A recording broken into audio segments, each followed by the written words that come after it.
You are seeing a preview of the lecture video on the topic sonography of gastrointestinal tract obstruction. Short clippings of the various parts of the lecture video will follow for your preview. Having gone through the preview, if you wish to listen to the main lecture video, go to sonoshare.in. Saline reduction of the intersusception.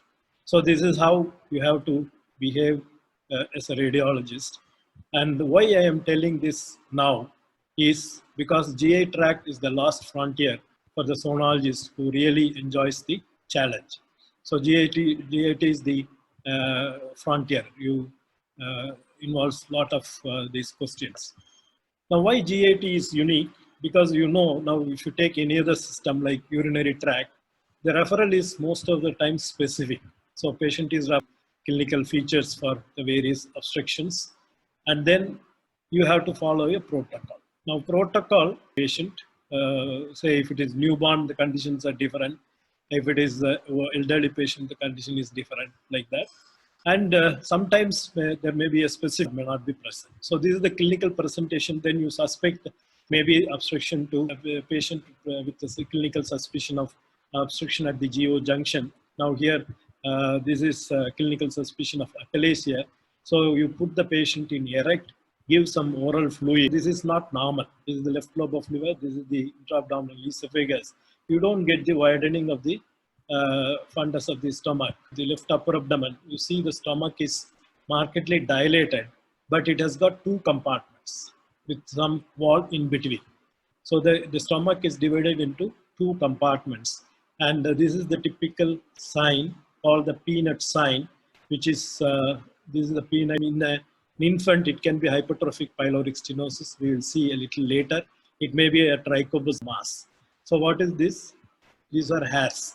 So why do you get this appearance? It is like cotton wool. There is carcinoma of the antrum of the stomach. You see the grossly dilated stomach, fluid filled, and you see the gastric outlet obstruction. And here the causes may be a malrotation. Now, there is no actual pathology there, and this you'll see hyperperistalsis of the duodenum. And the confirmatory sign will be either you put the patient in left lateral decubitus or chronic duodenal ulcer when due to cicatrization can cause stricture of the duodenum, target appearance of mass of duodenum. There is the non-stratified thickening. And when you do a colic and abdominal distension because of the dilatation and obstipation. Obstipation is peristalsis. There will be to and fro movement of the fluid. It will be propulsive. You see it in small bowel ileus. Again, you see dilated loop, and you also see to and fro movement. But so what to do? So you should do is a coronal scan from the flank. So when you do a coronal scan, now small bowel, and then you do a high frequency scan of the right iliac fossa, you see some collapsed loops also. So here dilated loops and some small, collapsed loops indicating that the bowel, some distal obstruction. So when you come to the site of obstruction, you see when you reach the site of obstruction, here the obstruction is due to a band. So this is the huge dilated bowel loop. When I come there, you see the short segment thickening of this mass. You see that it is a phytobezoar in the intestine producing obstruction. All of the bowel loop is thickened, and there is the gas-filled tract in the center of the bowel, which is extending into the thrombus of the aneurysm. That is the air-filled tract. So this is very, very rare and unusual. So this is there is past history of surgery, tuberculosis, ischemia, etc. And then depends also on the science of the prenatal conditions. What are the conditions? Probably we have diagnosed prenatally. It may be atresia, or dilated, grossly dilated jejunum ending smoothly like that. So that is typical, like a mass of whirlpool. So this is not in the transfer scan. It is in a sagittal scan to the right of umbilicus, reference S to rule out hypertrophic pyloric stenosis. So what are the findings on ultrasound? You will see in the transverse scan or oblique part of duodenum. So you see this is an oblique scan, that is the gallbladder, and you see huge dilated duodenal cap, first part of duodenum to the left. This is the left renal vein. So this is malrotation of midgut, horizontal part of the duodenum. So that is Latz bands. And as I said, it may be in the peritoneal cavity, predisposing to valvulus. So when there is valvulus, that is the picture. And when you do a transverse scan, move the transducer from pancreas down, you will see what is called the whirlpool sign. It's there because beyond which it is twisted. So this is called the truncated superior-mesenteric artery. On ultrasound, you see malrotation, that is the superior-mesenteric vein to the left of superior-mesenteric artery. So we have diagnosed malrotation, but when the rest of the abdomen, there is no valvula, there is no whirlpool sign, but you don't see any gas, that means it is not communicating with the native lumen. So these are the types. Cystic duplication, it does not communicate, it is tense, and it is cystic, gas. But why there is ascites? This has resulted in a valvulus, which has caused an acute presentation.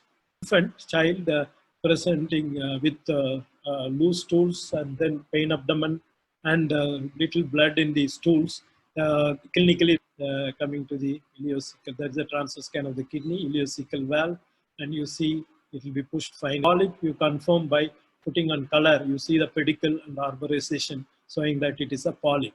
Differentiate, it will be short segment. You see the short segment. The walls are not thickened as opposed to the thick walls in pathological intercession. The idiopathic idiocolic interception is usually in the infancy.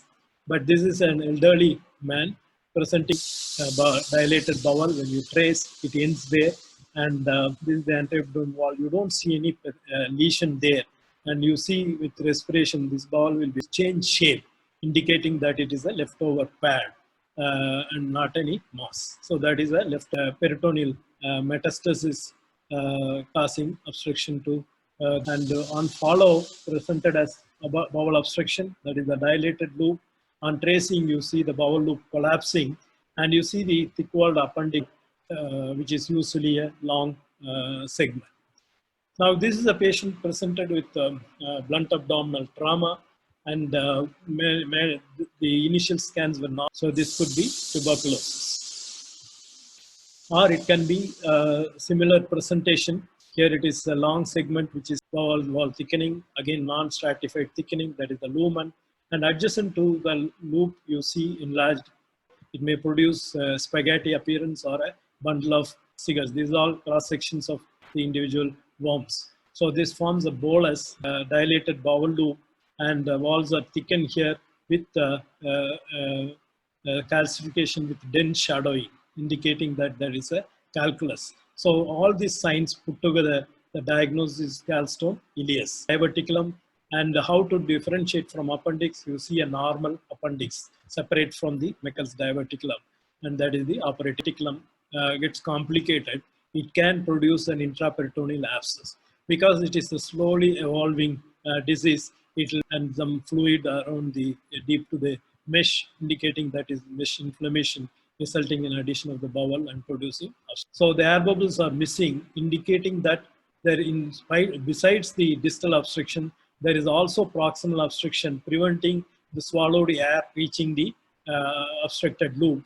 So that indicates that it is a closed loop. The adhesive band, which is causing the closed loop obstruction. There is a peritoneal sac into which all the bowel, most of the bowel loops are seen inside. It has to be differentiated from the abdominal cocoon. So similar appearance, cecal valvulus. So what happens is, due to the valvulus, the cecum goes and lies in the left hypochondrium. So that is cecal valvulus. We think hernia.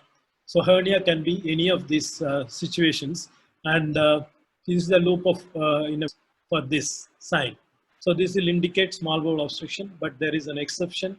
So here you see bowel obstruction with peristalsis, but when you go to the right iliac fossa, you see cecum will be, it should appear like this, but you see like this. So when you see like this, you trace this loop, you see that This is the cecum or Sprung's disease. So that is indicating rectal obstruction. So I said these are the, we have seen acute obstruction, we have seen subacute obstruction with fluid in the cecum. It may be intermittent. You don't see dilated loops with peristalsis, but what you see is, you see this is an axial scan of a bowel loop. This is not a patient that had a bowel obstruction, but moment patient presents with pain abdomen, antispasmodics are given, and if the antispasmodics have been given multiple times, then it's producing volvulus and perforation. So this is complicated obstruction. Stops at the splenic flexure, distal colon is not dilated. So that is the X-ray confirming the dilated colon stops up the splenic flexure, distal colon is not dilated. So this is the pseudo colon. The list is not complete. You may find some other unique cause when you do the scan. And many times you may not see the cause of obstruction.